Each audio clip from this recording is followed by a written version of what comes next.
Ahora sí, buenas tardes a todos. Yo realmente no sé cómo se presenta un presentador a un periodista que es un Es titán de una, la es una comunicación. redundancia, ¿no? Es una Es una redundancia. redundancia. Alguien que pues a día de hoy llevará 4.000 entrevistas. Bueno, no sé si Sí, llevará sí. la cuenta Antonio San José de la cantidad de entrevistas en radio, en televisión, desde que empezara en Valladolid, vallisoletano de nacimiento, con una trayectoria desde que se licenció en la Universidad Complutense de Madrid, en Ciencias de la Comunicación, en Periodismo. Inició su andadura en este mundo en el diario El Norte de Castilla y desde ahí Radio Juventud, Cadena COPE, donde hoy colabora con Carlos Herrera en las mañanas de Herrera, los lunes le podéis escuchar. Ha sido jefe de informativos en el Telediario de Televisión Española, en Radio Nacional, con Julio César Iglesias, los desayunos de Televisión Española, Antena 3, El Primer Café, CNN Plus. Bueno, y un sinfín de colaboraciones desde la revista Interview a luego, pues también en organismos autónomos, entidades públicas empresariales como AENA, como Loterías y Apuestas del Estado.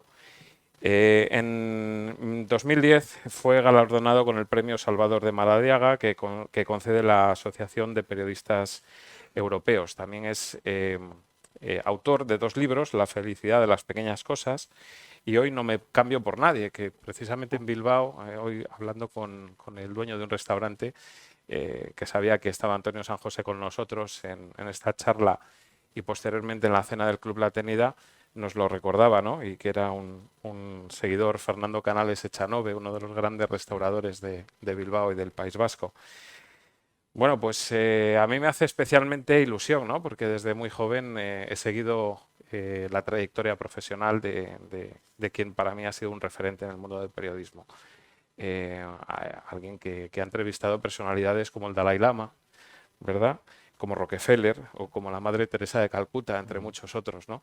Yo recuerdo haberme pasado esta pandemia viendo un montón de entrevistas que él dirigía en la Fundación Marx Sí. y que acabó con una entrevista que le hicieron a él, ¿verdad? Una entrevista maravillosa.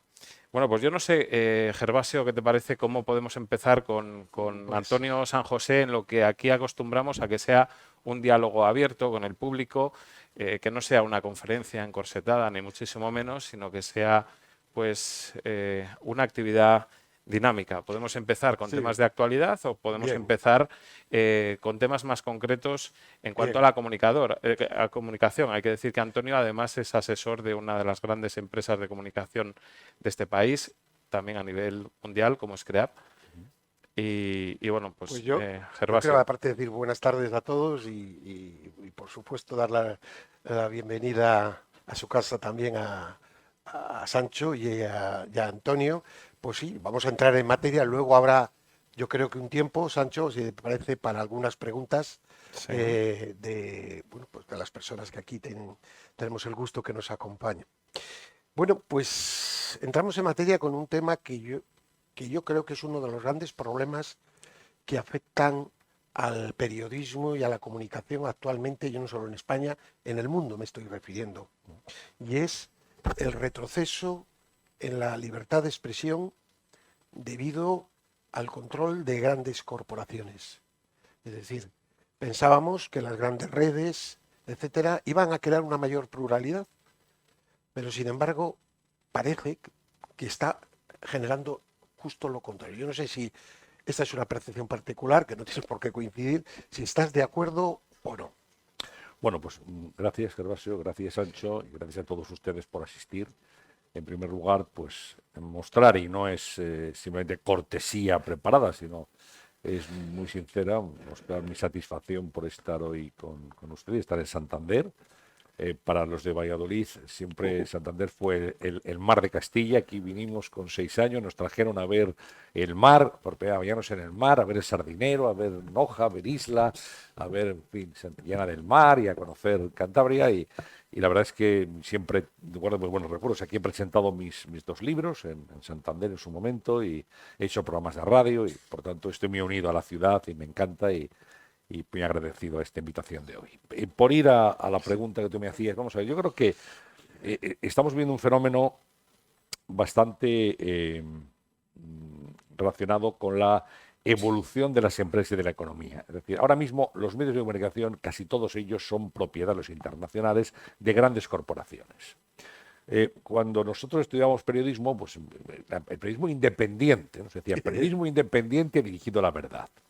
Entonces, en primero de periodismo aprendes que la objetividad no existe, que existe una interpretación subjetiva de la realidad. Tú cuentas a tus lectores, a tus oyentes, a tus espectadores las cosas como tú crees que debes de contárselas, dándole todos los elementos, pero la objetividad no existe, porque una persona que vea esta conferencia desde un lado, pues lo ve diferente de la que lo ve desde otro lado. Es así, hay una perspectiva distinta. Aquí hay que ser honesto, hay que ser honrado, hay que ser sincero con el público y darle todos los elementos para que él saque su composición de lugar, sus elementos de juicio. Con la libertad pues ocurre algo parecido. Es decir, primero hay que preguntarse siempre quién está detrás de un medio. Esto es lo más importante. Y yo creo que la transparencia es algo que tenemos que seguir siempre. Detrás de este medio digital, de esta cadena de emisoras, de esta cadena de televisión, ¿quién está? ¿Y qué intereses defiende? Que son legítimos, ¿eh? Pero, hombre, no parece que en la cadena COPE, pues nadie vaya a hablar mal de la Iglesia. Sería un contexto. No le gusta a usted la Iglesia Católica, pues vaya usted a otro sitio. Ya está. No parece que en Onda Cero, en Antena 3, se vaya a criticar al Grupo Planeta, que es el propietario. Dice, oye, estos libros de Planeta no son buenos. Pues no parece. No parece que en el Grupo Prisa pues vayan a atacar a los bancos y a las empresas que están detrás del Grupo Prisa. Pues tampoco parece. Es decir, que todo medio, esto lo tenemos que saber, tiene su condicionante. En España, la gente compra un periódico o lee un periódico en internet o escucha una emisora de radio y de televisión que es el más afín a sus ideas. O sea, aquí la prensa es una prensa de refuerzo ideológico. O sea, lo suyo sería, venga, yo soy próximo al Partido Popular, a la centro-derecha, o a Vox y tal, y leo unos medios que coinciden, pero leo otros medios del otro lado para hacerme una composición del lugar, y viceversa. Yo soy más del PSOE, soy más de izquierdas, más podemita, etcétera. Oye, pues leo también los medios de centro-derecha y de ahí sacaré, cuando a veces ocurre, a los periodistas leemos todos los periódicos, cuando lees un domingo, a lo mejor con tiempo, todos los periódicos dices, es que me están contando las cosas y parece que son dos Españas completamente distintas, ¿no? Pues eso, o sea, saber quién hay detrás, esa es la transparencia, y efectivamente en el mundo internacional de los medios, pues hay concentración, hay grandes magnates. Claro, Rupert Murdoch pues, es uno de los grandes magnates de la prensa, ¿no? Y de los medios de comunicación. Y esas grandes corporaciones, pues al final defienden sus intereses, a veces también políticos. La cadena Fox, pues que también es de Murdoch, en Estados Unidos, pues claro, allí todo lo que suene a Trump es música celestial, y lo que suena a Biden o en su momento a Obama, tal, pues es como si fuera el demonio que ha llegado ahí. Entonces, a veces se exagera un poco, y yo creo que en el justo medio es donde está la verdad. Siempre, sí se ha percibido en los últimos años una brecha entre el consumo de televisión y el consumo de Internet. Yo lo que no sé si Antonio San José percibe que en los próximos tiempos esa brecha se va a agrandar o la televisión recuperará fuerza y volverá a las cotas de consumo de los últimos años. No, rotundamente no. Es decir, yo creo que la televisión convencional pues le queda un tiempo y va a estar siempre ahí, pero el auge de las plataformas de la televisión bajo demanda es enorme. Y luego las jóvenes generaciones ni siquiera eso. O sea, si algunos de ustedes tienen hijos o nietos, adolescentes, ellos se informan ahora mismo por TikTok. Y los medios de comunicación muy poderosos y muy importantes están en TikTok. Y la vicepresidenta primera del gobierno, Nadia Calviño, se ha abierto ella un canal en TikTok para conectar con esa gente. Es decir, que a veces dicen, no, TikTok es un canal de gente que baila, de niñas que bailan. Bueno, esto era antes, ahora ya es un canal de comunicación, ¿no? Y por debajo de 25 años es un medio de información de esas generaciones más jóvenes, ¿no? La televisión convencional, hombre, todavía le queda mucho tiempo, porque no todo el mundo tiene acceso a plataformas de pago y luego pues una cuestión de edad. Hay gente que ya nació con la televisión española, o luego ya las televisiones privadas, y van a seguir ahí hasta el fin de sus días. Pero yo creo que ha ocurrido un fenómeno, Sancho, muy curioso. Es decir, el poco tiempo de que disponemos para ver la televisión, la gente que tiene actividad y tal, es tan importante que ya no delegamos en otro la capacidad de decidir qué es lo que vamos a ver. Entonces, lo van a recordar, llegaba a decir, ¿qué echan esta noche? Y esta noche echan el 1, 2, 3, echan Estudio 1, echan una película, galas del sábado, los más veteranos recordarán todo eso. Pues, hay alguien que decidía que hoy era sábado y poníamos una película, o poníamos un concurso, o poníamos tal, y tú pues te tragabas aquello.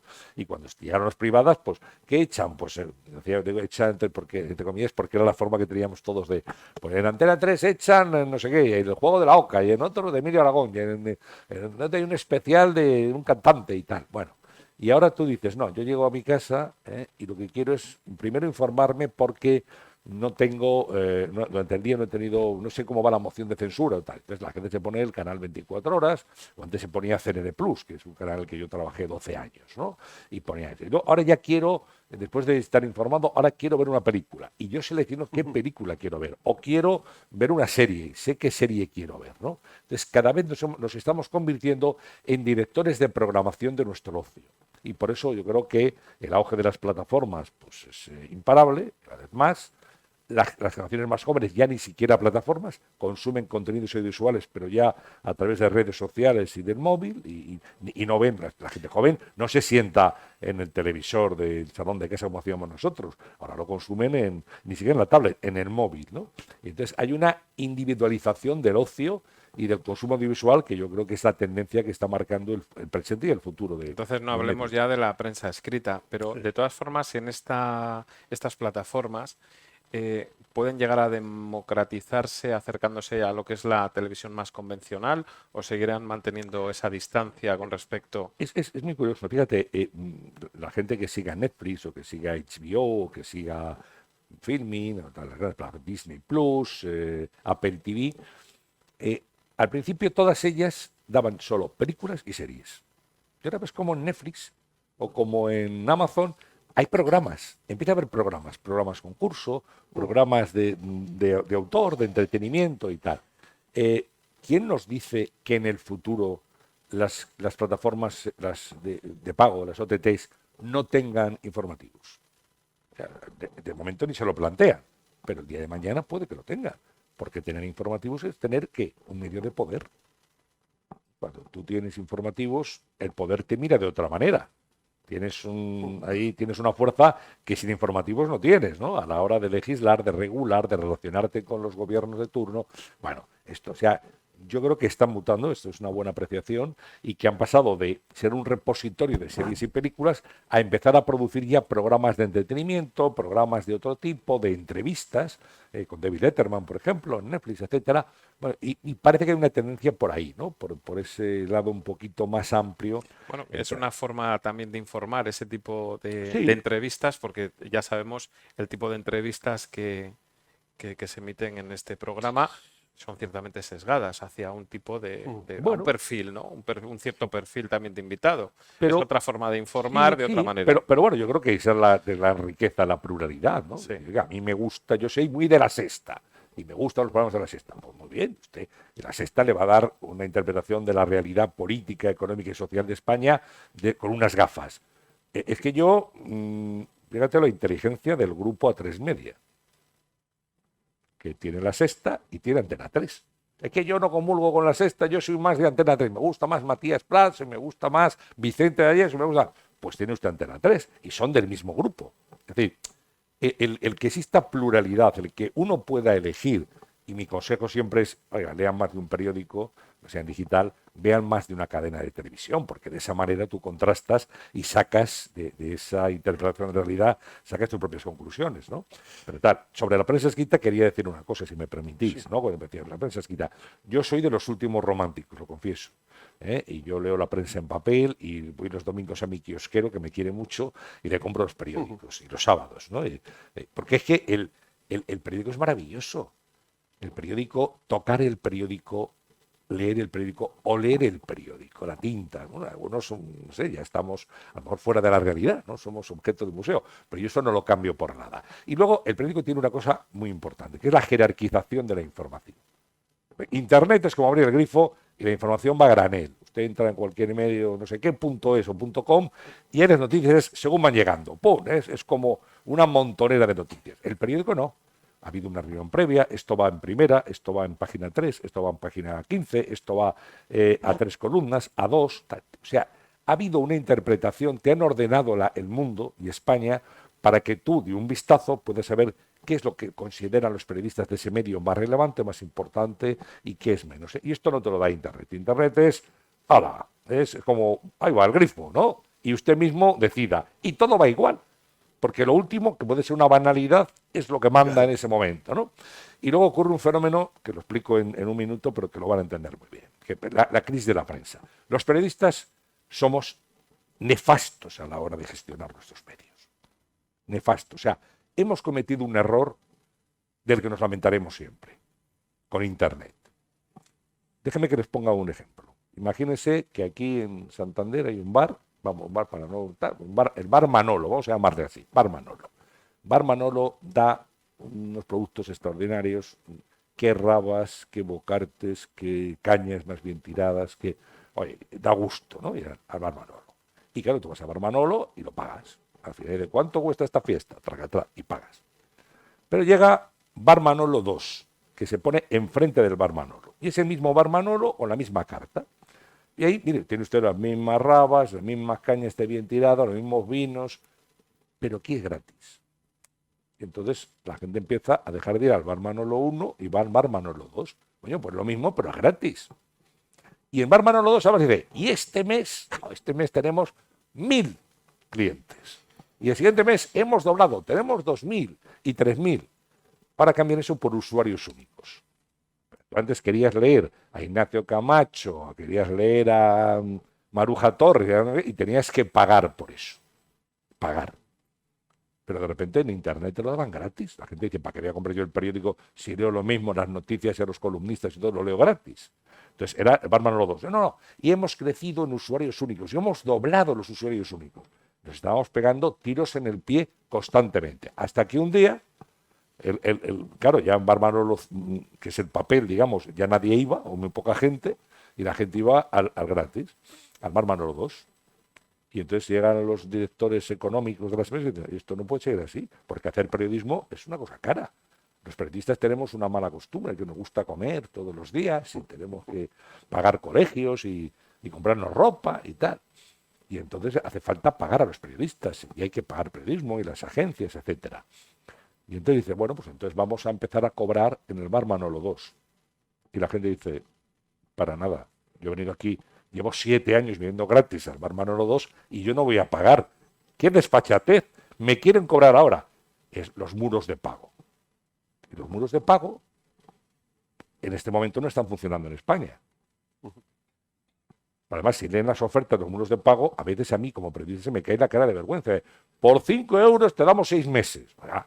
A ver, tampoco valoramos nuestro trabajo. ¿Por qué? Porque los medios necesitan decirle a los anunciantes que tenemos no sé cuántos usuarios y suscriptores para que el anunciante ponga allí su publicidad, que también, por cierto, está desapareciendo de los medios, especialmente de los escritos, ¿no?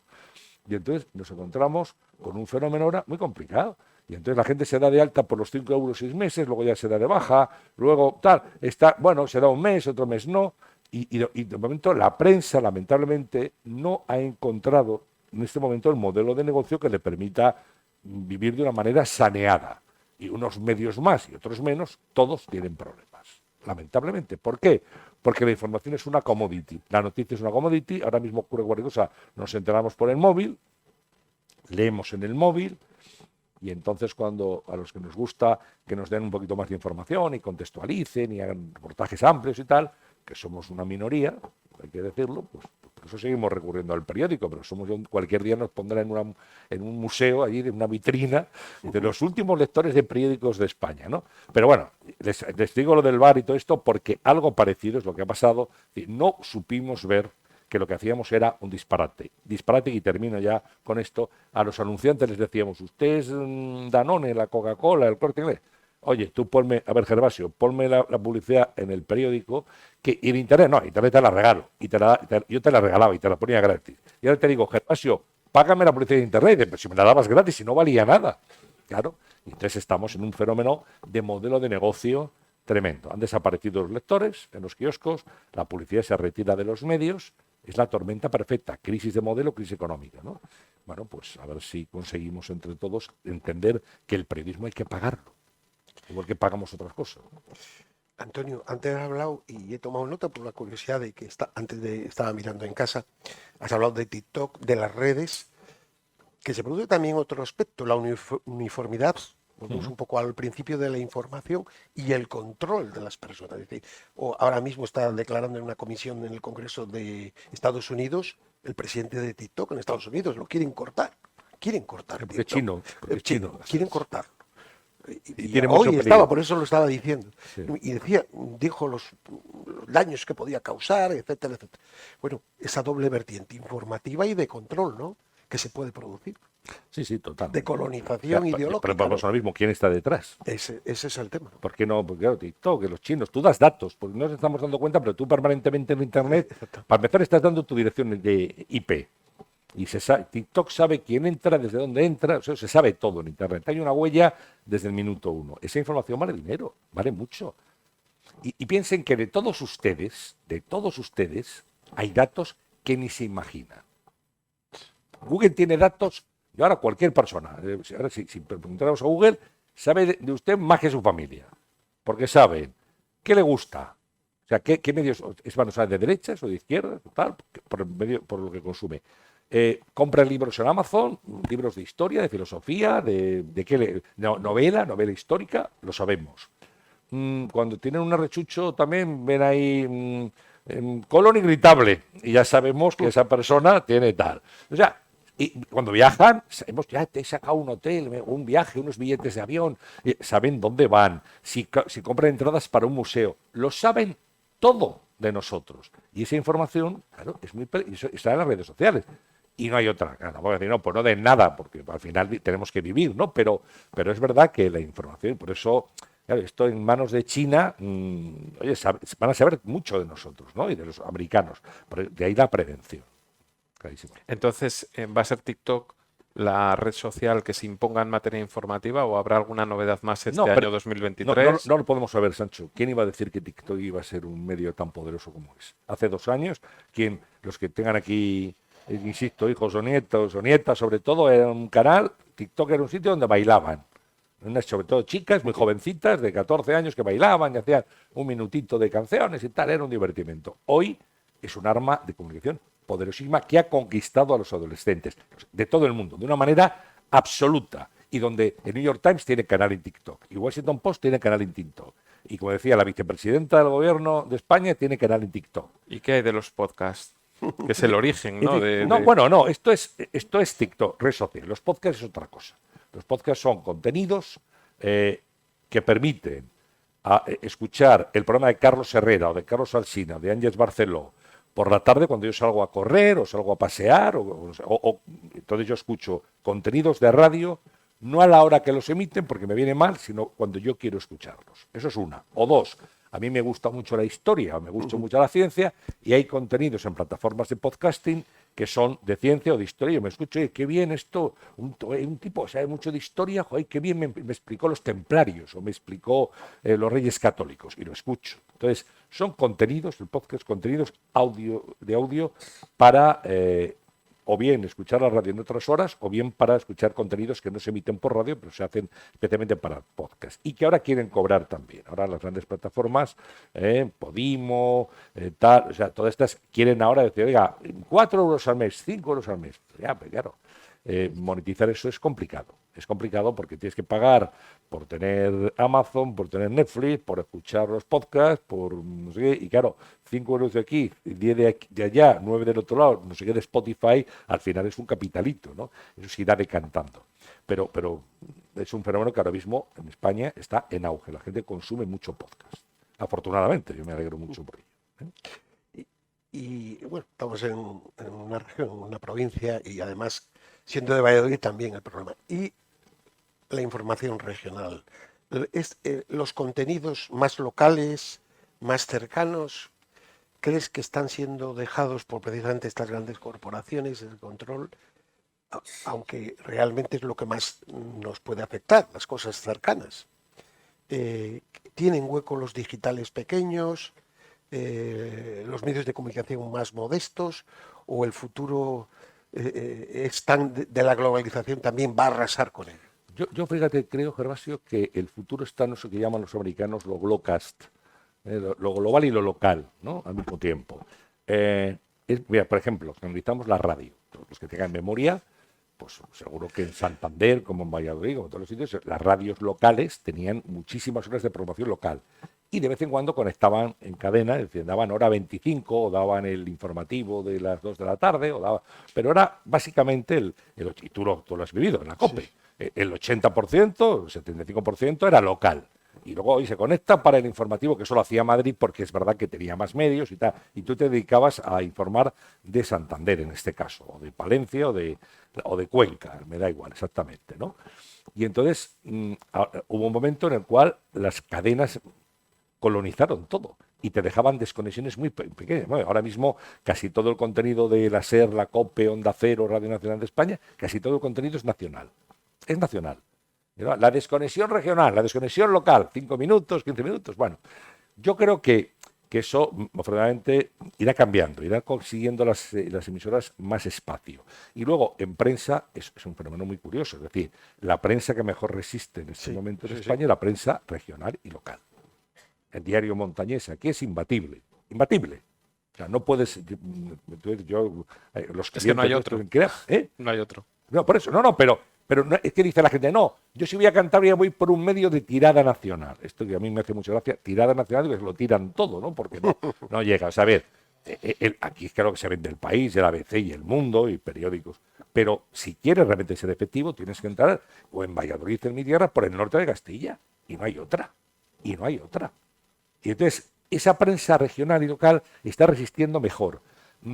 Está acusando menos la crisis publicitaria. Y están aquejados, ¿eh? Y todos hablabas con los directores y dicen, bueno, pues aquí tirábamos antes mucho más y ahora tiramos menos y tal. Pero bueno, con todo y con eso, vamos, no hay color entre la situación de los medios llamados nacionales y los medios locales y regionales, sobre todo los líderes. Estos están aguantando mejor.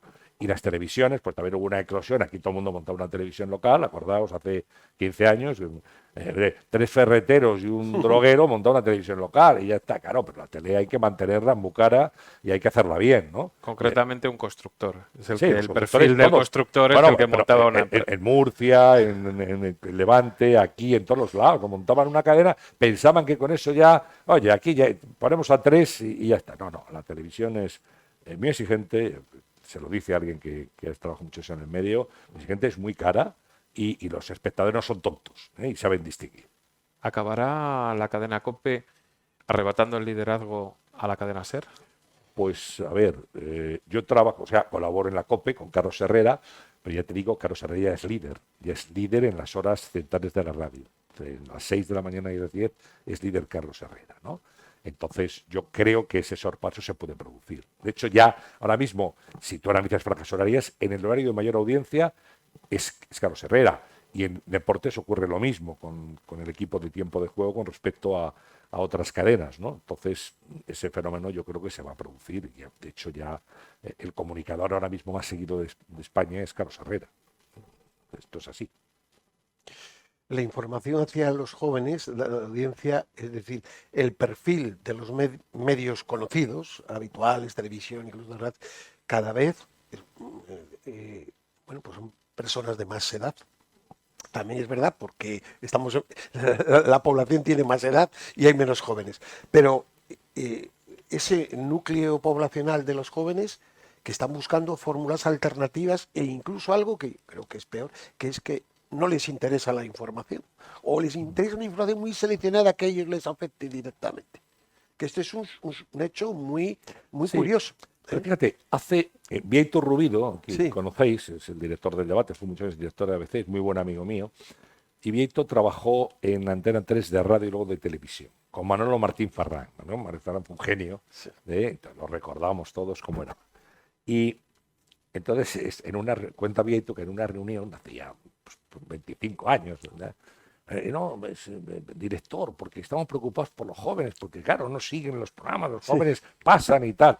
Y Manuel Martín Farrán, con esa carronería que tenía, yo digo, hermoso, porque él decía hermoso siempre, ¿no? Hermoso.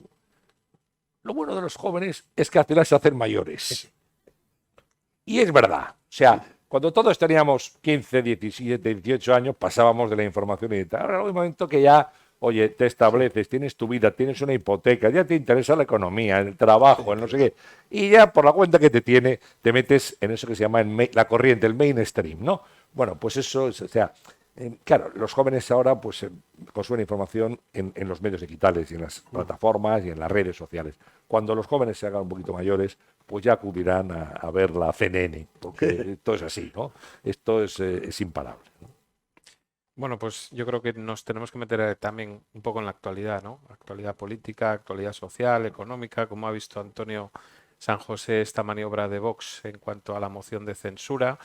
Si piensa que el presidente del gobierno ha aprovechado esta circunstancia para omitir, bueno, según qué escándalos, incluido la dimisión de la directora general de la Guardia Civil, o que no se hable de alguna otra cuestión de actualidad, como la ley del sí es sí, por ejemplo.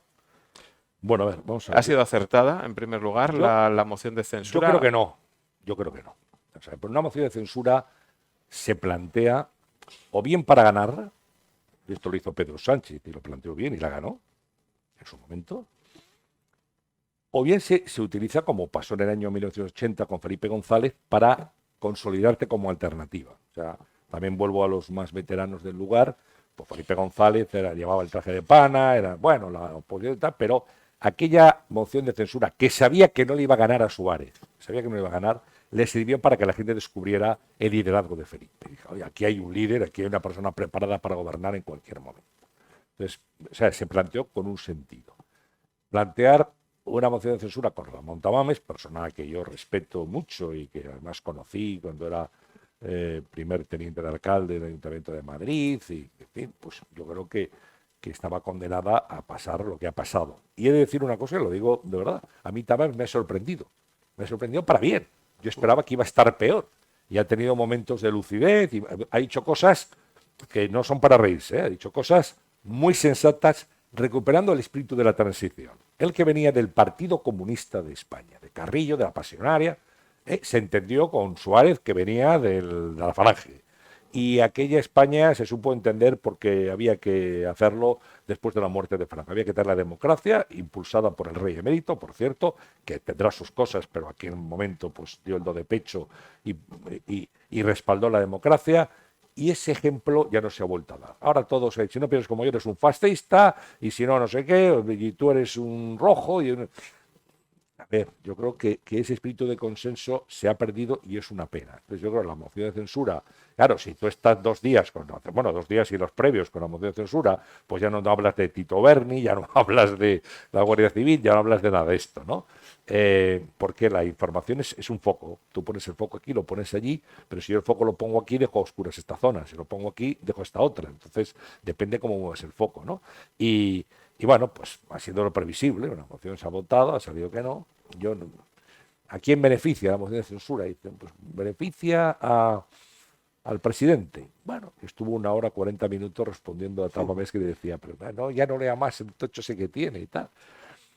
Esta mañana yo hablaba con la presidenta del Congreso, en Madrid, con Meritxell Batet. Y, bueno, porque digo, porque hay que hablar con todo el mundo. O sea, me refiero que hay que ver todas las ópticas. Y Meritxell Batet decía, claro, es que una moción de censura se plantea para derrocar a un gobierno. Es un mecanismo legítimo y absolutamente constitucional. Pero en realidad yo quiero cargarme un gobierno y yo soy el candidato a presidente del gobierno. Claro, en puridad decía, si tú estás atacando un gobierno, el presidente de ese gobierno que quiere ser desalojado del poder tiene derecho a hablar 1 hora 40 minutos o 1 hora 50 minutos, porque tiene que defender su gestión. Entonces, claro, desde ese punto de vista, es que es así. O sea, si yo intento echarte a ti de dónde estás, pues tú tendrás que defenderte. Y tendrás que hablar para vender las bondades de tu gobierno con respecto a lo que yo planteo, que es que tú te vayas, ¿no? Entonces, bueno, todo tiene ópticas distintas. Yo creo que era manifiestamente prescindible esa maniobra. Oye, respeto que Vox la haya planteado, por supuesto, le asistía ese derecho y tal, pero yo creo que ellos sabían, los primeros, que estaba condenada al fracaso. ¿Y qué hay de extraño, detrás de esa dimisión de la directora general de la Guardia Civil hay gato encerrado. No, pero no, ¿Hay no. algo que tengamos que conocer, No, que no, pues lo sé, conozcamos en los yo próximos tengo tiempos? la información que tiene todo el mundo. Es decir, el marido de María Gámez parece que recibió unas subvenciones de 2 millones de euros, tal, entonces un juez le ha llamado a declarar.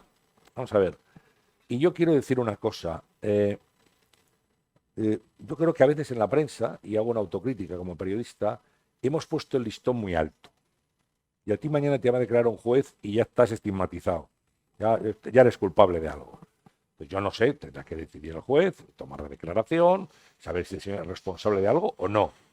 Pero ya hemos puesto el listón tan alto que cuando ocurre eso, pues entonces, para que no te salpique a ti, que eres su mujer, y para que no salpique la institución, pues lo que te dice el ministro de Interior es, oye, María, más vale que vayas dimitiendo. Y ha dimitido. Eso sí, digo, no, estos son los estándares de calidad. Entonces yo creo que a veces ha habido casos en los cuales, y mira, voy a Castilla y León, Demetrio Madrid.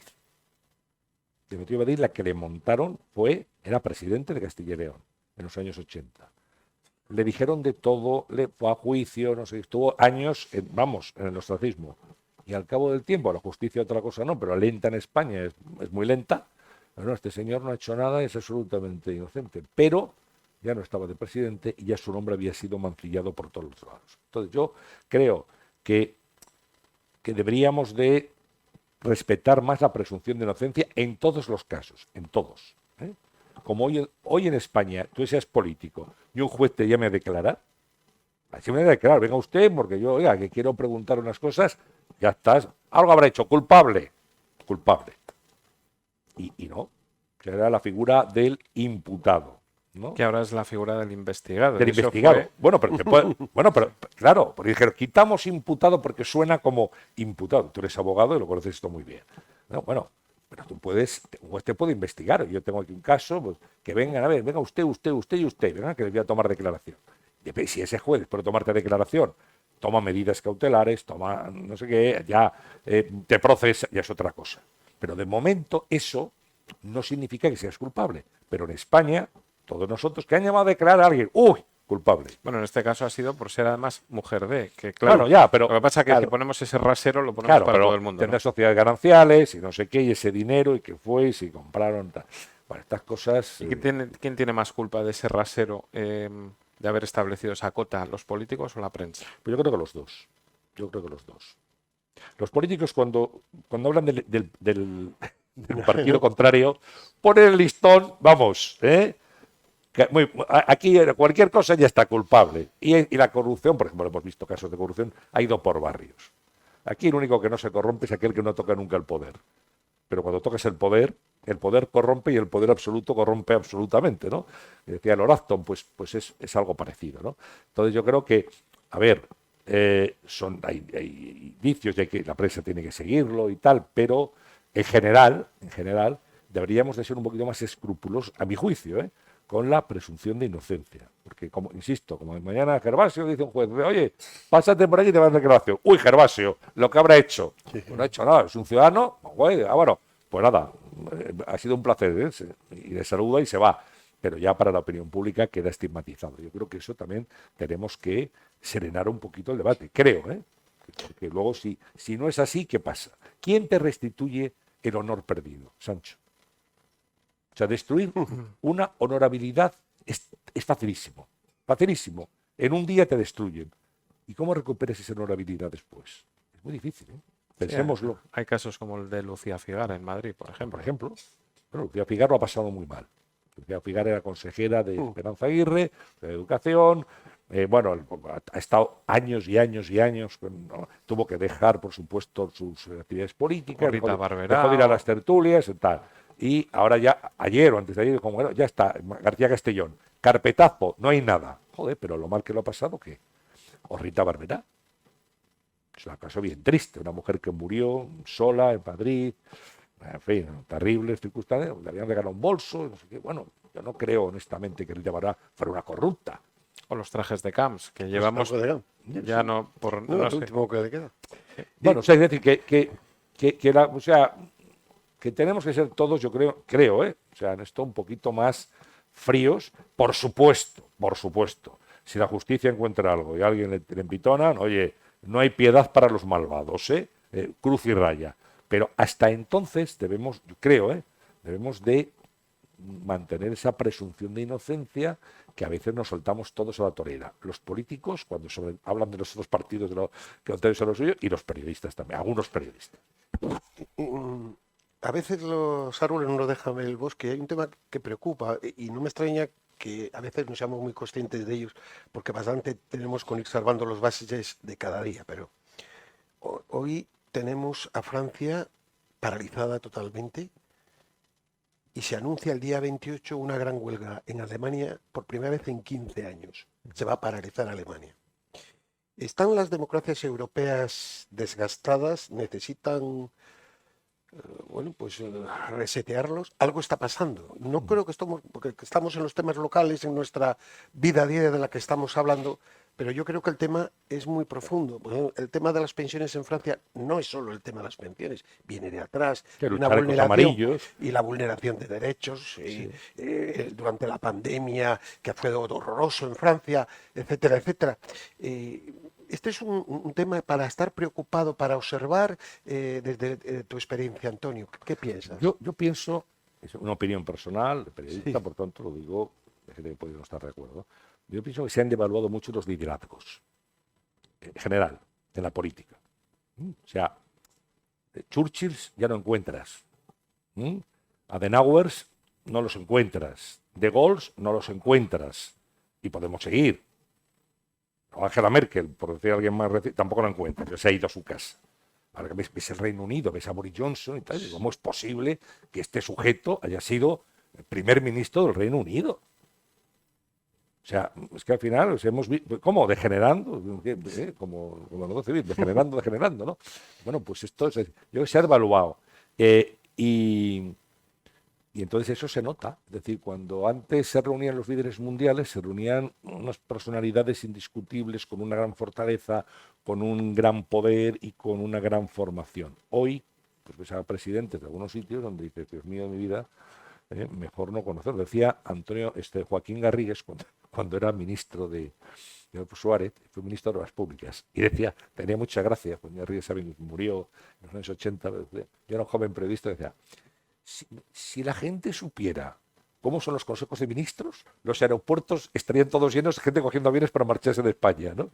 Pues eso, y si viéramos algunas reuniones por dentro, claro, te dices, es que ves, en China está Xi Jinping. Bueno, en Rusia es que está Putin.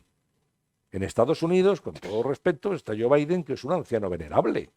No tiene la fortaleza que han tenido otros presidentes. Esos son los líderes mundiales. Sigue, suma, en Alemania, en Francia, en Reino Unido y tal. Son todo como, se ha devaluado el liderazgo, ¿no? Y entonces yo creo que eso, al final, se nota. O sea, falta fortaleza, determinación, líderes indiscutibles. O sea, yo estoy de acuerdo o no, pero Margaret Thatcher, oye, podías no estar de acuerdo en absoluto con Margaret Thatcher, pero una líder. O Ronald Reagan. Es así. A todo esto, ¿cuál es el pronóstico de Antonio San José para la política en España en los próximos meses? Y años, no, Sancho, querido, yo no tengo bola de cristal, no soy capaz de... Vamos a ver. ¿Hay posibilidad todavía de que Pedro Sánchez convoque elecciones para el 28? Yo creo que no. Yo creo que no. Rotundamente no. Yo creo que no. Caso de convocarlas, ¿cree que vuelve a ser candidato o ya Pedro Sánchez no vuelve a ser candidato? Es que no lo sé, es que, claro, cualquiera se atreve a pronosticar algo a Pedro Sánchez, que puede decir una cosa hoy y mañana otra, ¿no? En previsión, vamos a ver, lo que parece, que las elecciones serán en diciembre. Yo creo que Pedro Sánchez tiene ganas de vivir sus 6 meses de presidencia europea. Ahora le llama el presidente chino para que vaya allí a hablar con él. O sea, ¿se va a perder eso? 6 meses de presencia internacional. Yo creo que no. ¿Qué gana convocando elecciones con las municipales? No gana nada. Entonces, lo suyo es que sean en diciembre. Yo creo que si no le ofrecen ser el secretario general de la OTAN o presidente del Consejo de Europa, pues se volverá a presentar a las elecciones y volverá a intentar reeditar un gobierno de concentración como el que tiene. Bueno, todas las encuestas están señalando ahora tendencias. La tendencia es que el Partido Popular sube en todas las encuestas y el Partido Socialista baja en todas las encuestas. ¿Es ¿vale? suficientemente solvente el liderazgo de Alberto Bueno, Núñez Feijóo? Termino, A esto. termino con esto. Entonces, a Feijóo le puede ocurrir una cosa. Yo creo, si me dices, una impresión, yo creo que va a ganar Feijóo. Que va a ganar Feijóo. Otra cosa es que pueda gobernar Feijóo. Puede ganar las elecciones. Gana las elecciones Feijóo. Bien. Ahora, la pregunta es, al final, ¿quién gobierna? Porque el que gobierna es el que ha ganado. Dejamos de cuento. O sea, al final no, suma PSOE con Bildu, con el otro, con RC, con nosotros, tal, y es Pedro Sánchez, a la gente dice, ha ganado Pedro Sánchez. No, ha ganado Feijóo, pero al final es quien gobierna. El liderazgo de Feijóo, bueno, por no rehuir tu pregunta, yo creo que ha sido un buen presidente de Galicia, que es un hombre preparado y que es un hombre que tiene que demostrar ahora, para que la gente lo vea como un líder sólido, que es capaz de liderar este país en situaciones realmente complicadas como la que se va a encontrar si es presidente del gobierno. Pero dicho esto, aquel que diga con rotundidad esto va a ser así, pues yo creo que es un muy insensato, porque todo puede pasar. De aquí a diciembre, Sancho, pueden pasar muchas cosas. Y hemos visto fenómenos que de repente nadie esperaba, pasaba esto y han cambiado el sentido del voto, ¿no? Entonces, bueno, esto es a fecha de hoy, como dice Narciso Michavila, que de esto sabe mucho, me gusta mucho hablar con él, es una fotografía del día de hoy. O sea, la tendencia es esta. Ahora, si luego pasa algo, la guerra de Ucrania, cómo va a evolucionar, qué va a pasar, no lo sabemos. No lo sabemos. Entonces, decir esto está claro, esto va a ser así, esta es la fotografía final, yo no me atrevo a decirlo.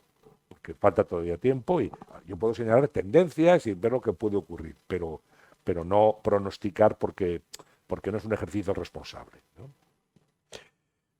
Siguiendo un poco la pregunta de Sancho. Bien, la necesidad de cambio parece que las encuestas lo detectan incluso en parte importante del electorado de la izquierda. Pero ahora viene la segunda parte. Gobernar, suponemos que hay un gobierno, ¿para qué? Porque ese es el gran reto que tiene España. Es decir, hay que hacer cambios estructurales muy importantes, tomar decisiones impopulares muy importantes.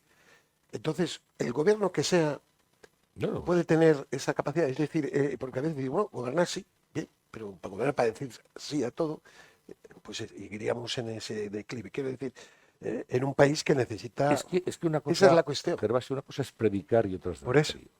Y en campaña electoral, tú ahora, pues, vamos a ver, lo que está haciendo Macron, ¿no?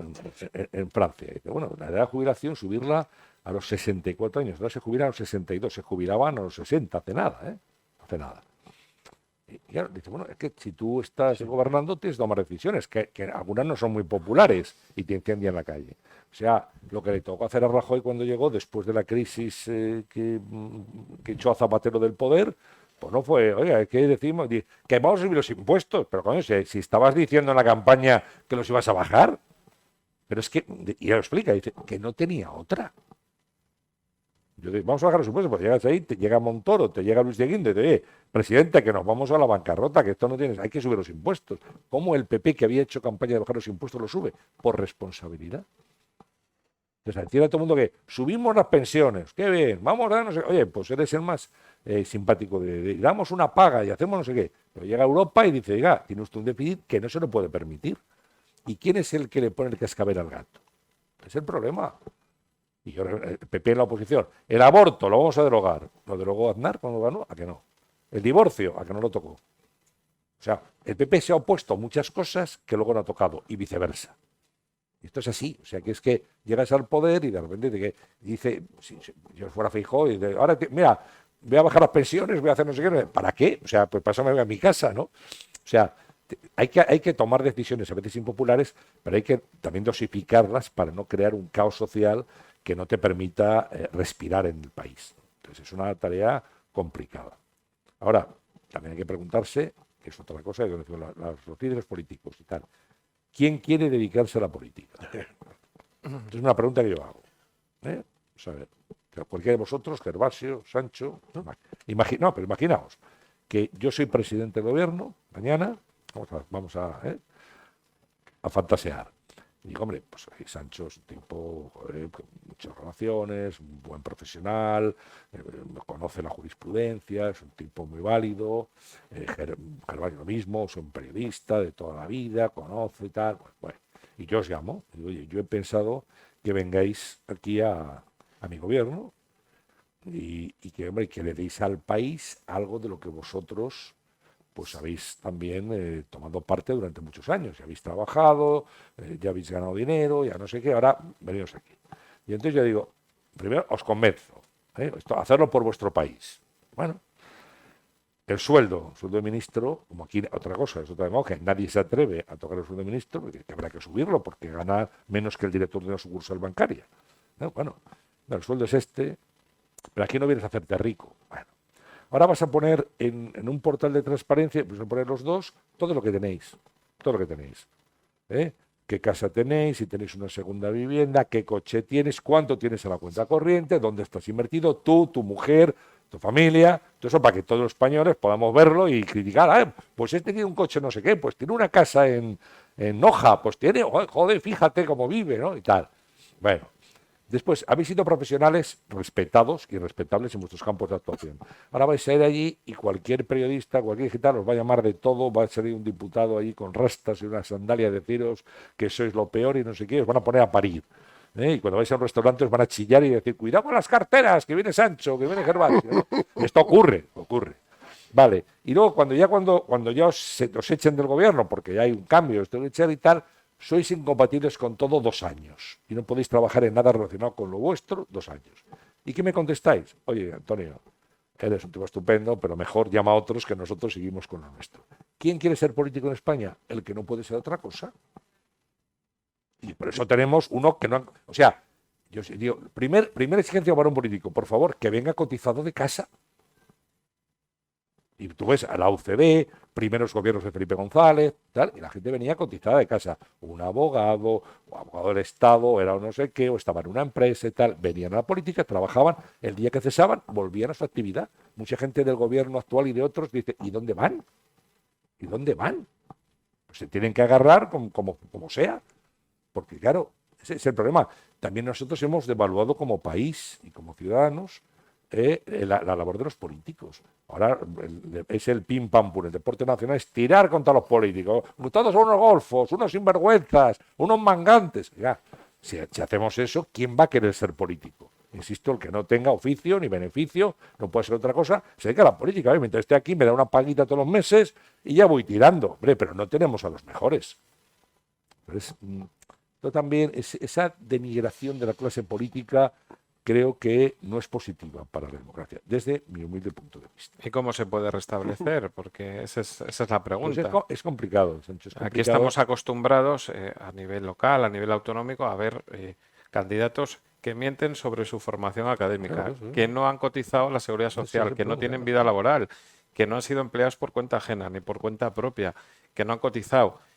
Y además, para más INRI, que en lugar de trabajar y hacer un programa electoral, abren una página web para que sean los ciudadanos los que les diga cuál es el programa electoral que quieren. Como diría un castizo, es lo que hay, claro. ¿Qué queremos?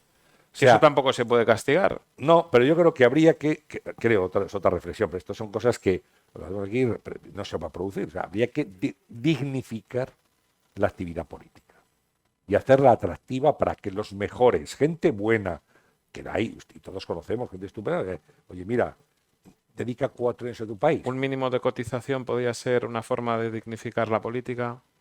Sí, gente... Vamos a ver. Mínimo de vida laboral. Yo pediría currículums. ¿Quién está al frente de economía? Sí, vamos a ver, de Luis de Guindos o Nadia Calviño, me da igual, ¿eh? O sea, bueno, nadie puede decir que Luis de Guindos no sabe de economía o que Nadia Calviño no sabe de economía. Es una persona solvente que está en Bruselas, pero tiene vida laboral. O sea, yo a Nadia Calviño la respeto absolutamente y a Luis de Guindos también, ya tanto. Ahora hay gente que dice, ¿y este qué ha hecho en su vida? No, es que tuvo no sé qué, que se afilió a las Juventudes con 18 años, del partido que sea, y ella ha seguido. No sé, obras completas, por favor. Que me enseñen obras completas que han hecho. Porque claro, a mí me gusta que al frente de justicia, de interior, de educación y tal, haya gente, oye, que sepa de qué va. Que igual que cuando tú montes una empresa y dices, ¿a quién vas a llamar de CEO? Bueno, mira, esta persona es que tiene este currículum, estuvo en Londres, no sé qué, y lo pones. Y luego te puede salir mal, pero no te lo pones con estas garantías. No, este que a los 18 ya tocaba la guitarra y luego no sé qué, y luego se fue a no sé dónde, lo ponemos aquí. Pues hombre, pues no. Yo creo que debemos de pedir un poco más de nivel a los políticos, de todos los partidos, porque de verdad yo creo que las juventudes, me da igual las juventudes del PP, las juventudes del PSOE, de Podemos, son un problema. Gente que no estudia, que en un momento determinado, que te saca la carrera a trompicones, que se mete con 18 años allí y que ya que están y que llegan a ministros, bueno, o a presidentes de empresas. Y luego, pues, claro, el nivel y su desempeño dejan bastante que desear, ¿no? Tenemos de norte a sur, Antonio, infectado de casos de corrupción de diferentes motivos. Y siempre por medio está el mismo problema, la financiación de los partidos. Ya podemos históricamente, casi desde el inicio de la democracia, ¿no? El tema con Alemania, aquel embajador, Guido Brunner. Guido Brunner, el convoluto. El convoluto. Del convoluto. Bueno, etcétera, etcétera. En fin, los casos del PP. Y seguimos en lo mismo, en el mismo problema. Ahora tenemos este caso de Tito Berni famoso, que bueno, parece que van a aparecer cosas nuevas, pero que está íntimamente ligado al mismo problema de siempre. La financiación de los... No, pero déjame, disculpa, lo de Tito Berni no es de financiación de los partidos. Bueno, de uno, pero es que ahora parece que dicen... Eso nos lo vamos a llevar. Sí, bueno. Que tú quieres hacer negocio, ya hago yo con Sancho, me lo llevo por aquí y luego nos vamos al prostíbulo, ¿no? O sea, esto es toda la España más casposa y seborreica, en ese caso, cierro paréntesis, que las fotografías que han salido, te da vergüenza verlas, por Dios, ¿eh? Me recuerdan las de Roldán. Sí. Pero bueno, que muchas veces el empresario que paga cree que puede ser para, bueno, y ahí parece que se siente más a gusto diciendo, bueno, voy a conseguir el contrato, esto, lo otro, etcétera, que es un sistema perverso muy sudamericano. Sí. No sé si está Argentina o está otros países, ¿no? Sí. Que este es un problema que no hemos erradicado. No, pero volvemos a lo mismo. Yo creo que también ahí nos falta afrontar los problemas de una manera seria. Vamos a ver, en Estados Unidos, las campañas electorales del Partido Demócrata y del Partido Republicano, que son carísimas, pero carísimas, pues todos sabemos que hay donantes que se registran. Que se sepa. Por ejemplo, los embajadores en España de Estados Unidos, tradicionalmente, son gente que ha aportado mucho al partido. Y como tú has donado tanto dinero a mi campaña, no sé qué, pues al final te nombro embajador en España, que es un destino que todos quieren porque se vive muy bien, ¿no? Y tal. Bueno, pero hay transparencia. O sea, si el tema es, no, aquí no se puede financiar, no se puede, no sé qué, no se puede, y hacemos todos campañas, grandes mítines, en plazas de toros, y eso cuesta mucho dinero. Hay que pagar al del sonido, al de las luces, al que pone la música, hay que pagar el local y tal. Y entonces, pues bueno, han ido trampeando unos y otros, ¿eh? Sí. Y le han sacado dinero de aquí, de allí, y luego ha pasado lo que ha pasado. O sea, yo creo que es un tema de transparencia y que todo el mundo sepa, vamos a ver, qué dinero recibe este candidato, este partido y tal, y un registro, y que sepamos quién está detrás, y hasta el último euro, y dónde se utilizan. Pero aquí no se puede donar, porque esto, claro, es que esto no, el otro no. Entonces, pues los partidos, pues, claro, si tienen que hacer actos, los actos valen dinero. Es que los actos valen dinero, enchufar la luz, el sonido, alquilar sitios, viajar, gasolina, el equipo, todo eso hay que pagarlo. Y no hemos querido nunca coger el toro por los cuernos, ¿no? Por eso habría que hacerlo inspirándose en las democracias más avanzadas. Transparencia absoluta, que todos sepamos, oiga, es que yo, Manolo Pérez Martínez, quiero dar 10.000 euros al PP. Oye, como estos, que conste. O al PSOE o a Podemos, que conste, que se sepa. Ya está. Eso, pero no, esto de eso, no admitimos dinero, no, por Dios, esto, nosotros somos muy puros, y al final, pues aquí todo el mundo ha trampeado como ha podido y hay casos, ahí estamos, que no salimos, ¿no? de los juzgados, de unos y de otros. Sí. No podemos cerrar el círculo sin seguir hablando de corrupción, pero en el mundo del fútbol. Ahora la UEFA le abrirá un expediente investigador, ¿no? Al Fútbol Club Barcelona. La UEFA, ¿hasta dónde puede llegar? ¿Le pueden retirar como a Armstrong algún título? Armstrong fue por dopaje. Pues bueno, pues por dopaje. se le puede llegar a retirar algún título, alguna Copa de Europa, alguna liga. Es decir, Sancho, no es por eludir, yo no soy especialista en deportes y fíjate, estas cosas que no he tocado en mi vida profesional, pero creo recordar, seguro que hay aquí... Bueno, hablamos de Además, corrupción aquí. la Juventus Sí. bajó a segunda división en Italia por un caso parecido. Es decir, la UEFA, si no ha prescrito, podría, o sea, una de las sanciones a las que se enfrenta el Barça es bajar a segunda división. Esto es así. Pero todo el caso, si lo están siguiendo, es que al final un directivo del Barça que ha fallecido y que dijo abrir este sobre en caso de que pase algo muy grave y sale allí que no sé qué, no, que sigan al arbitraje del Real Madrid. Oye, que el que va a pitar el final de la Copa va a ser tal árbitro. Que va no sé qué. O sea, todo esto huele muy mal. Huele muy mal. Y esto no tiene la culpa Xavi ni los jugadores, no, tiene la culpa unos directivos. Parece que, oye, vamos a ser presuntamente corruptos, y un árbitro que, vamos, en fin, que se lo llevaba a manos llenas y que casualmente cuando deja de ser cargo directivo en el arbitraje, le dice, hasta aquí hemos llegado, le rescinden el contrato, ¿no? Y el otro manda un abogado y dice, que yo sé muchas cosas y que si no hablo, o sea, que tiene un deje como mafioso, ¿no? Todo. O sea, yo creo que huele muy mal. Y que el deporte, que es el deporte a este nivel ya no es deporte, ya son negocios. Ya son negocios y son grandes empresas. Pero el deporte que encarga unos valores, sobre todo para la gente joven, ¿no? El esfuerzo, la lucha, la superación, saber ganar, saber perder, el juego limpio.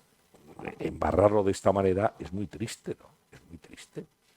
¿Y ahora qué pasa? Que ahora que el Barça va a debe ser muy duro, ¿eh? Ahora van un árbitro que le pita a un penalti, claro, así, corruptos, vendidos, no sé qué.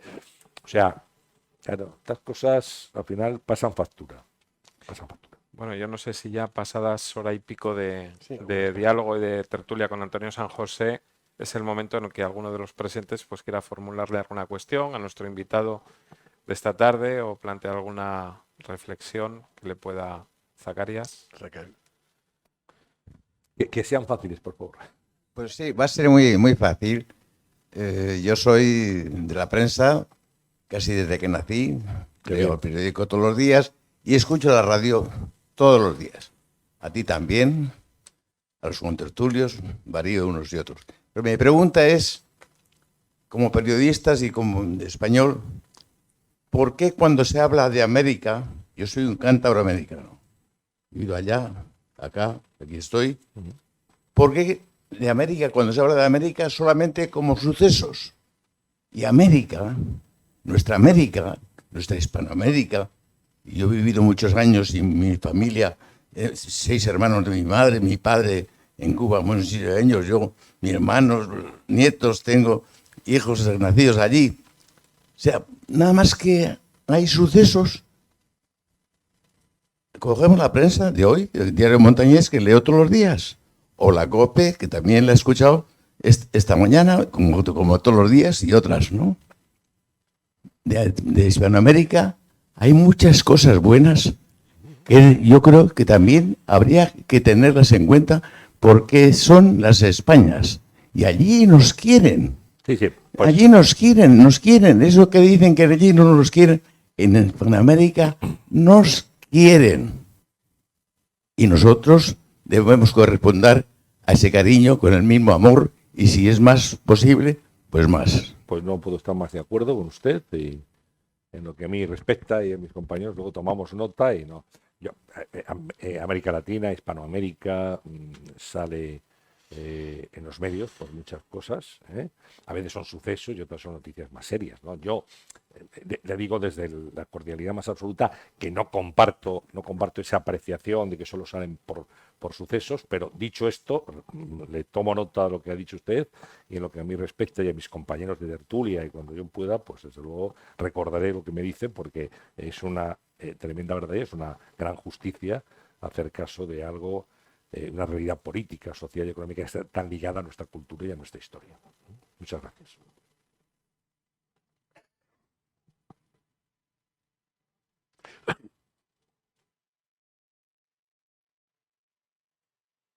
Usted está relacionado con Rumanía, ¿no? ¿Quién, yo? Sí. Pues la verdad es que no. ¿Quién es el que está? Soy yo. Sí. ¿Eres tú? Bueno, pues Que ahí podía haber metido yo la cuña, porque si Sudamérica Claro, se sí, lleva la Rumanía, fama... sí, ¿Puedo sí. hacerte una pregunta? Sí, claro. Vamos a Yo he viajado por Europa, no sé ni las veces que he ido a Francia, que he ido a Italia, que he ido a Alemania, que he ido a Bélgica, vamos, no, he ido a muchos sitios. Y nunca he tenido ningún problema. Y en Pero Rumanía sí lo ha tenido. resulta que una vez, pues, vamos a ir a Grecia y como íbamos en coche varias personas, pues bueno, por el camino que paramos en un sitio, paramos en otro y decidimos parar en Rumanía. La casa que arreglaba los papeles, encontramos con la sorpresa de que firmaban los papeles de mis hijos, 2 hijos y mi marido, de unas amigas que estaban firmados, pero los míos no se firmaban.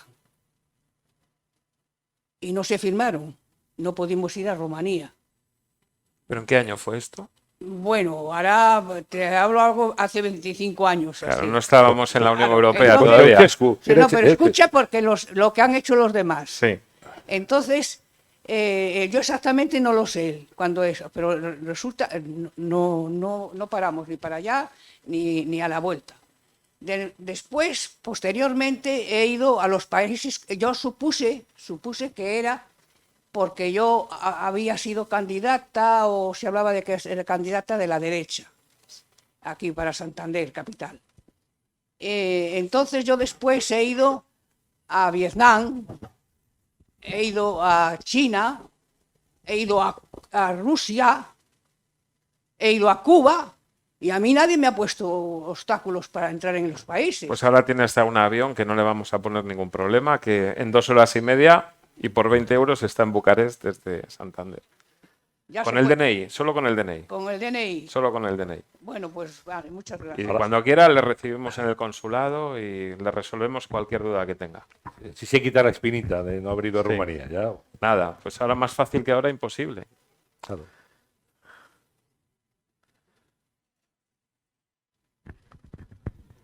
Muchas gracias por su conferencia, señor San José.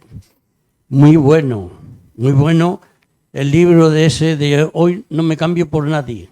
Muchas gracias. ¿Se le nota a usted feliz cuando el vecino le da los buenos días en el ascensor por la mañana? Pues sí, claro, hay que intentar, hay que intentarlo por lo menos. Pero bueno, no era eso de lo que le quería hablar. Cada vez nos vamos dando cuenta de que salen más corrupciones en los políticos. Y yo le pregunto, ¿qué opina usted de un país que, si no me equivoco, tenemos el 25% del Producto Interior Bruto en dinero negro? ¿Estoy bien informado o no? Pues no le puedo contar. Entonces, dar ese dato. si se nos alegra la cara cuando nos dicen, ¿quiere usted la factura con IVA o sin IVA? ¿Qué vamos a esperar de los demás? ¿Usted qué opina? Hombre, yo opino que afortunadamente en este país ya cada vez esto que relata se da menos. Esto fue al principio. Ahora os contaré una anécdota muy buena que sobre el IVA que cuenta mi amigo Peridis, el dibujante de Pepe Borrell. Pero ahora ya el IVA está normalizado, como tantas cosas, ¿no?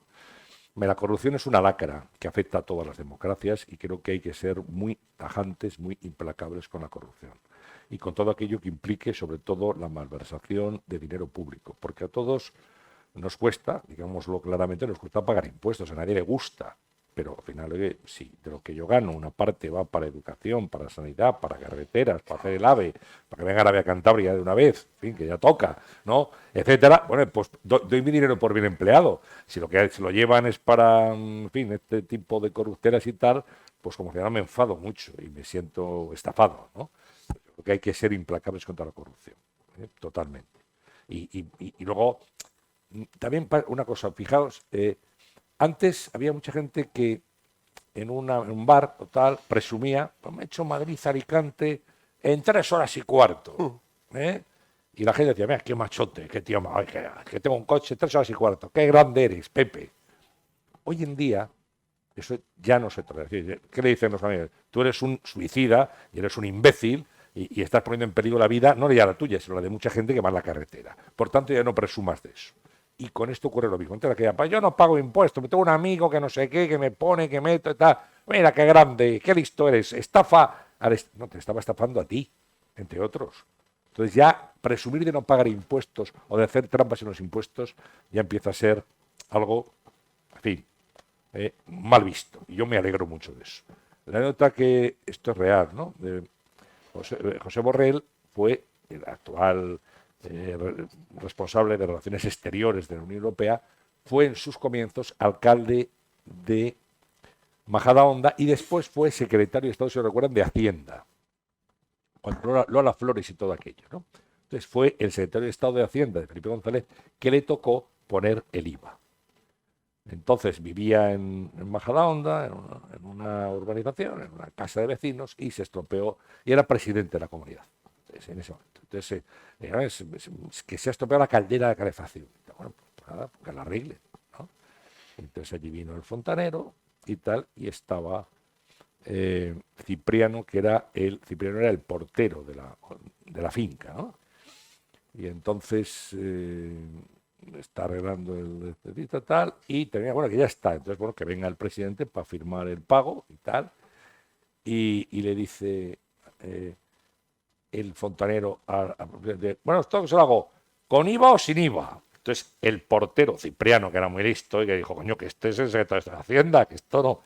Le dice al otro, a ver, Andrés, algo de IVA hay que poner, algo de IVA hay que poner. O sea que eso fue absolutamente real. Algo de IVA hay que poner, pues algo de IVA hay que pagar también.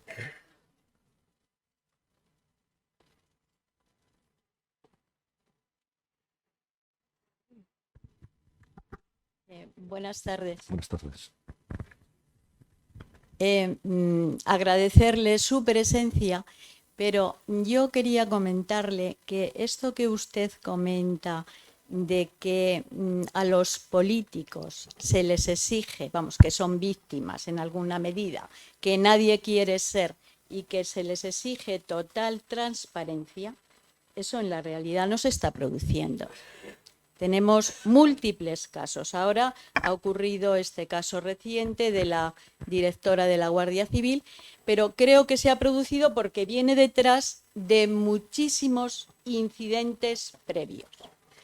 Porque tenemos, por ejemplo, Nadia Calviño, que se ha dicho, por ejemplo, su marido tiene un conflicto de competencia en temas de fondos europeos, que se ha dicho, pero también es cierto que los medios, estas cosas salen alguna vez y después se oculta. Es decir, los medios funcionan, como usted ha dicho antes, un poco comandados pues por quienes les dirigen, que a su vez están dirigidos por el propio gobierno. Y el propio gobierno, no hace mucho tiempo, el portal de transparencia lo eclipsó.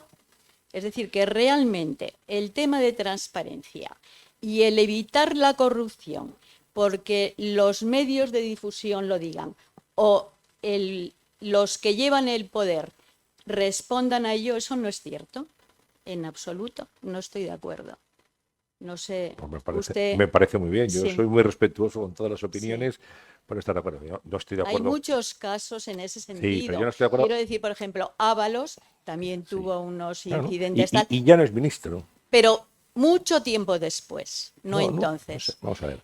Pepe Blanco en su momento tuvo también unas situaciones muy comprometidas, tampoco. Pero yo, vamos a ver, sí. Simplemente voy a decir una cosa.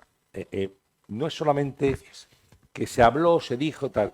Mire, la ventaja del pluralismo informativo es que habrá medios más próximos vamos a imaginarnos, medios más próximos al Partido Socialista que minimicen lo del marido de Nadia Calviño si es que hay algo ahí, o lo de Pepe Blanco si es que hay algo ahí.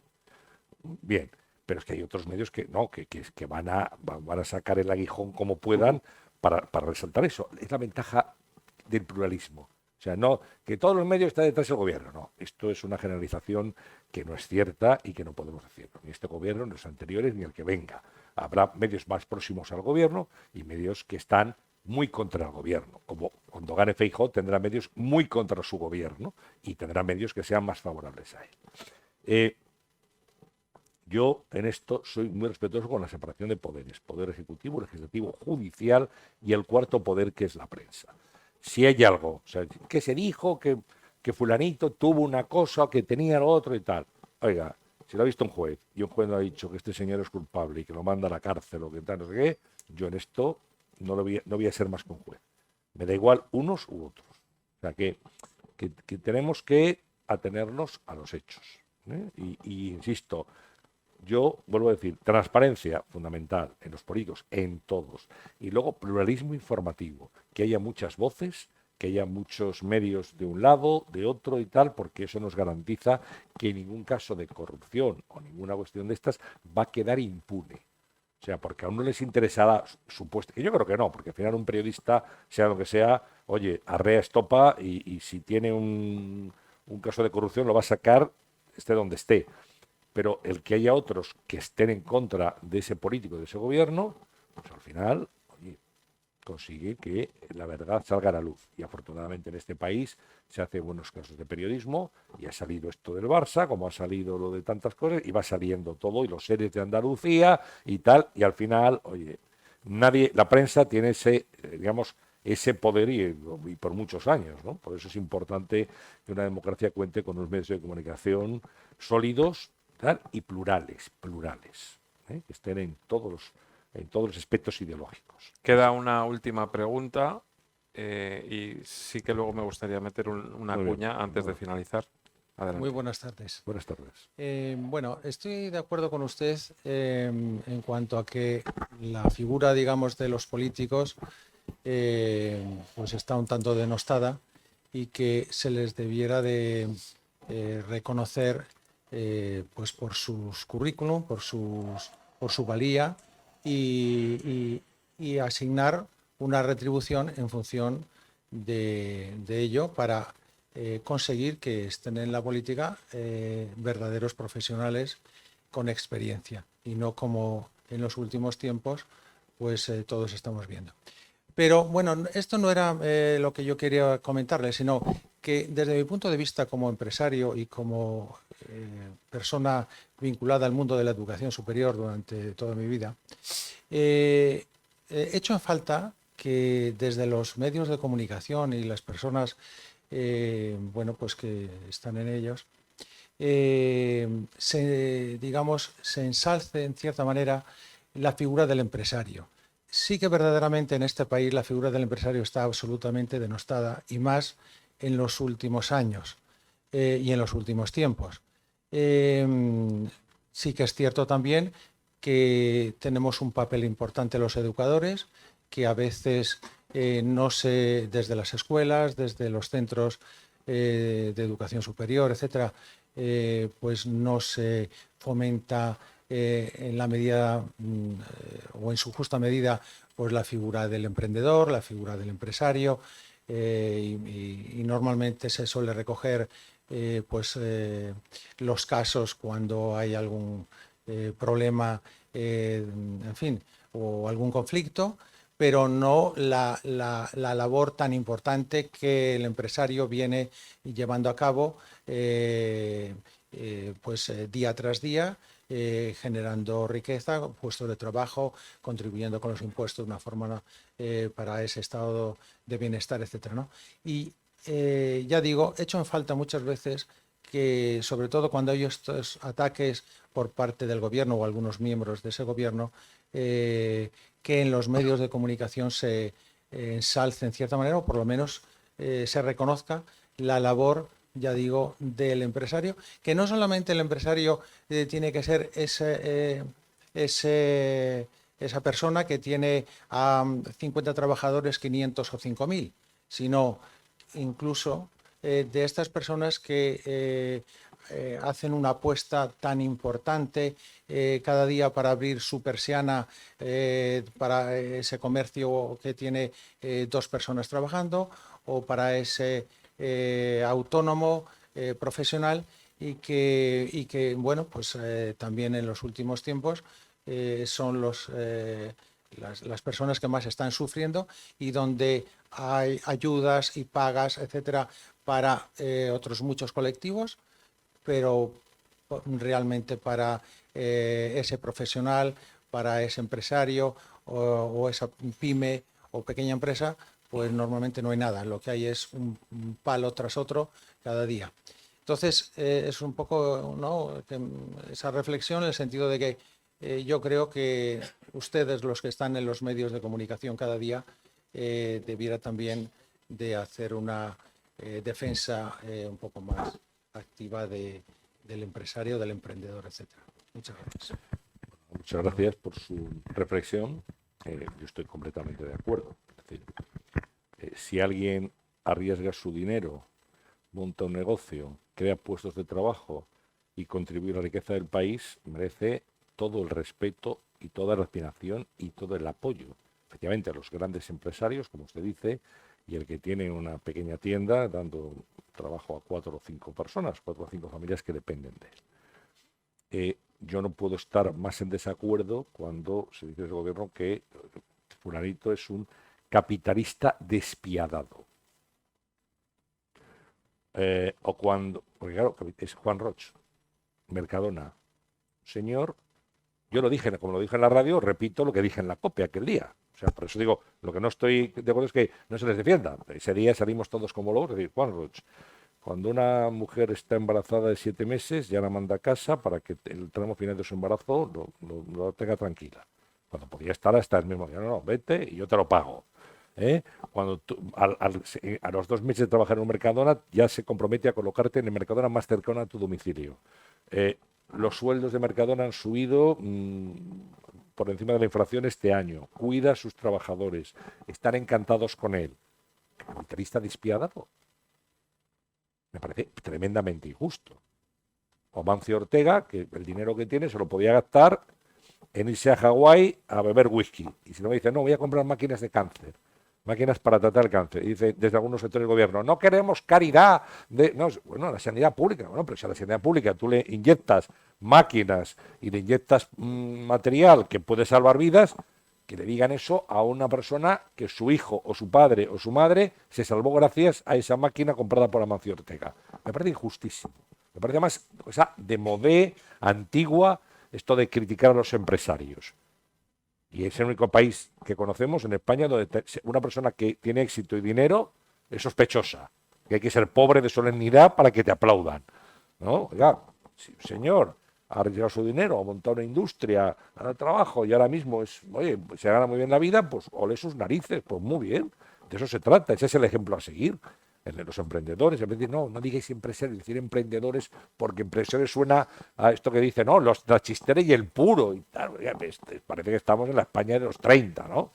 O de los 20, ¿no? Pues esto ha cambiado efectivamente, estoy de acuerdo, pero sí le digo que los medios, empresarios, que últimamente han sido muy criticados y muy denostados, pues han sido defendidos desde muchas tertulias de la radio y televisión y desde muchos periódicos, Pero aquí no se puede criticar. Te puede gustar que una empresa se vaya o no de España, o no te gusta que se vaya de España y que ponga su domicilio en otro sitio, pero existe el derecho de establecimiento libre que tiene la Unión Europea. Para eso se creó la Unión Europea. Es absolutamente legal. No se le puede criticar a alguien por eso. Y menos señalar y denostar y tal, y que son muchos casos, ¿no? Y los empresarios, desde los más conocidos hasta los más humildes, eso merecen todo el respeto y todo el apoyo. Y luego, como periodista lo he hecho siempre, lo seguiré haciendo, y le digo que muchos compañeros míos están en esa línea también. Así que... Y yo, antes de despedir a Antonio San José y agradecerle que esté esta tarde aquí con nosotros y antes de la cena en el Club La Tenida, me gustaría preguntarle si cree usted que es posible prevaricar desde un instituto como el CIS, y si en algún momento no nos íbamos a ir sin hablar de Tezanos, concretamente en Cantabria. ¿Yo ¿no? qué te he hecho? ¿Me llamas de usted? Digo, ya, espera. Digo, esta aquí Es viene que como nos ven en streaming, viene pues, con varias excepciones. A ver, yo creo, y no lo creo yo, sino que he hablado con muchos investigadores de opinión pública que me lo han corroborado, que lo que está pasando con el CIE es una pena, porque ya nos lo tomamos todos a cachondeo. el tema es que sea un delito, Claro. además de una pena. No sé si es un delito, pero lo que sí que es una torpeza, porque el CIS, el CIS es un centro de investigación magnífico,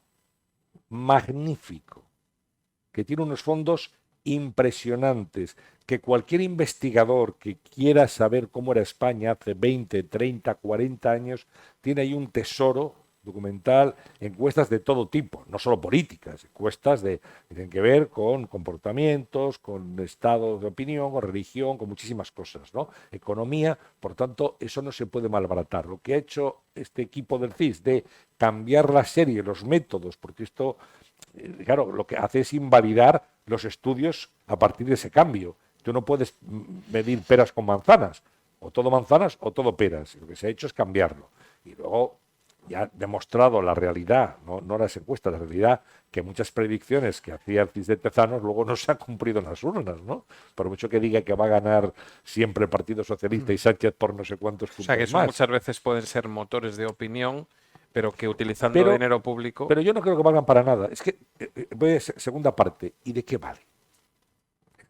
No, es que si dice el CIS que va a ganar Sánchez, ya la gente vota a Sánchez. A Narciso Michavila le vale de mucho. No, bueno, pero yo Michavila es una persona muy rigurosa, GAT3, que hace unas encuestas que son muy medidas siempre con la misma serie, siempre con el mismo método. Porque Narciso lo que hace es, como explica, es un tracking continuo. Y lo clava. Continuo. Y se acerca mucho. Que se llama se acerca porque este es un trabajo bien hecho. Es una ciencia, la ciencia demoscópica, ¿no? Entonces lo que ha hecho Tezanos, no sé si para agradar a Pedro Sánchez y tal, pues es algo que tiene muchas críticas, no ya que no critiquemos nosotros, que lo critican los propios profesionales. Que dicen, no, esto no se hace así, cambian las series. Pero es que yo añado, además, creo que eso no vale para nada, desde mi punto de vista en términos electorales. Claro, es que la credibilidad de alguien como Narciso Michavila es inversamente proporcional a la credibilidad que tiene el CIS ahora en este momento. Desde luego a mí me resultan mucho más fiables ahora las encuestas de GAT3 que las del CIS. Y eso dice todo, ¿no? Pues nada, muchísimas gracias, A vosotros, Antonio. Y hasta gracias pronto. por la invitación y a Muchas todos gracias. ustedes. Muchas gracias. Gracias.